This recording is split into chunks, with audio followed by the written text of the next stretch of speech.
அஸ்ஸலாமு அலைக்கும் வரஹ்மத்துல்லாஹி வரகாத்துஹு. அன்பார்ந்த உறவுகளே, இன்று தென்காசி தக்குவா பள்ளிவாசலில் இப்தார் நிகழ்ச்சி நடைபெற்றது. சமையல் மாஸ்டர் கோக்கர்சான் ஜமால் அவருடைய கைவண்ணத்தில் முதல் நோன்பு திறப்பதற்காக ஜூஸ், பல வகைகள், பேர்த்தம்பழங்கள் வழங்கப்பட்டன. அதன் பிறகு நோம்பாளி நோன்பு திறந்த பிறகு புரோட்டா, சால்னா, மட்டன், இடியாப்பம், புரோட்டாவுடன் அருமையான விருந்து அனைவருக்கும் வழங்கப்பட்டது.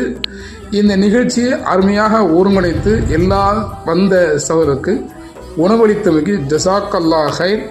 இந்த மாதிரி நிகழ்ச்சியை தெரிந்து கொள்ள நம்ம தென்கை சாரல் சோசியல் மீடியாவை சப்ஸ்கிரைப் பண்ணுங்க, முகநூல் பக்கத்தை ஃபாலோ பண்ணுங்க. தென்கை சாரல் சோசியல் மீடியாக்காக உங்கள் அன்பு சகோதரன் கொலம்பஸ் மீரான்.